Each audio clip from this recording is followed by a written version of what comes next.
So you've flown on shuttle, Soyuz, obviously spent 2 long-duration missions on ISS, and then you get to see Bob and Doug come up on a commercial crew vehicle. Can you just talk a little bit about the significance of that and kind of where we are in the space program? Well, what was cool for me on a personal level is I flew with Doug on my shuttle. It was both of our first missions. I flew with Karen, Doug's better half, on my second mission, Expedition 35 and 6. And then it was really nice to have Doug be there again for the third mission. I used to only fly with Tom Marshburn, but he bailed out on me on this one, so now I only fly with a member of the Hurley-Nyberg family.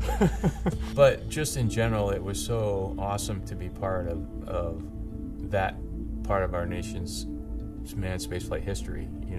At first I was looking at it as a view of, oh, this is cool that this is that I'm seeing Bob and Doug, and good friends, and they're coming in my expedition. And I took a step back and realized this is a pretty significant part in space history, right? Like, you flip through chapter books on space history and you've got different programs, and first flights of all those programs are major milestones. Yeah.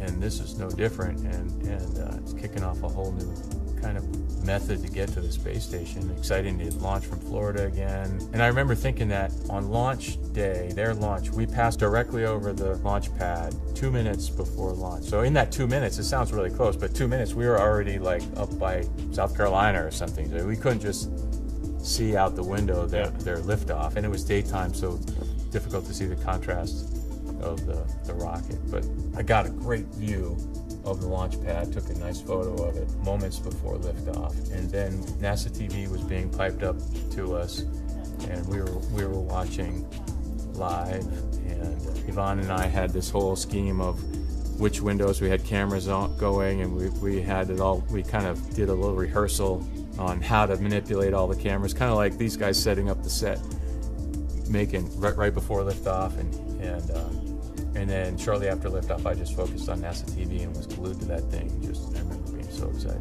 My heart, when I'm watching a rocket launch on NASA TV, my heart is racing. I'm nervous. Well, it's different when it's your friends, right? Yeah. Now that you're an astronaut, you know those people. They're your colleagues, they're your friends, you know their families. And it's entirely different than when you're just Woody at MIT and interested in space, but not personally invested in it.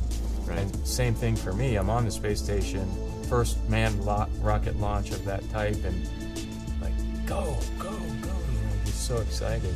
And then the engine's cut off, and it's all good. Yeah. But yeah, same thing. I knew before I got to NASA that launch and landing are 2 really dynamic phases of flight, and they're scary. Mm-hmm. I mean, we're taking some risks in that. And I think something I didn't fully appreciate until I got here is, talking to some veterans and talking to people that really know, EVA is maybe a third one, where we're doing some risky stuff.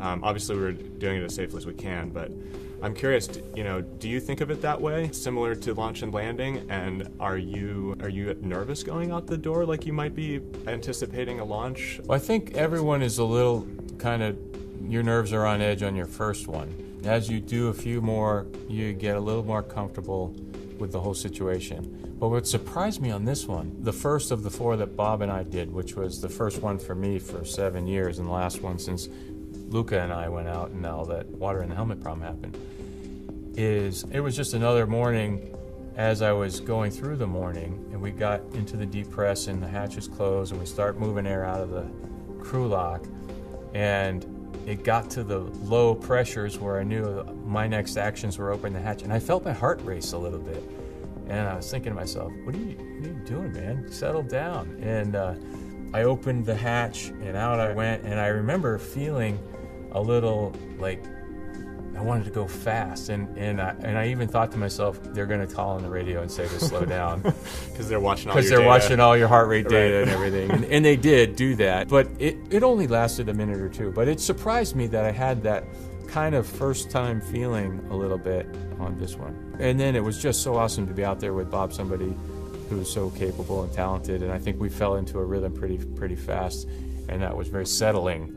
Bob and I have never done even an NBL run together. The first time we've ever done any spacewalk activity was on a real EVA, but it didn't feel like that. It just kind of clicked.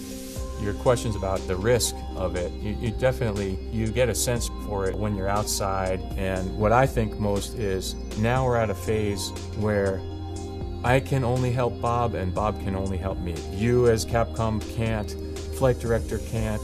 They can provide good ideas and direction, but at the end of the day, the two people out there are for each other. You're a busy man, and I don't want to take too much of your time, so it's a true honor to get to talk to you so soon after you landed. Yeah, this is awesome. Really fun to see you. I can't wait till I'm sitting there talking to you about your first space flight. That'll be super cool. Thanks, Chris. Yeah, awesome.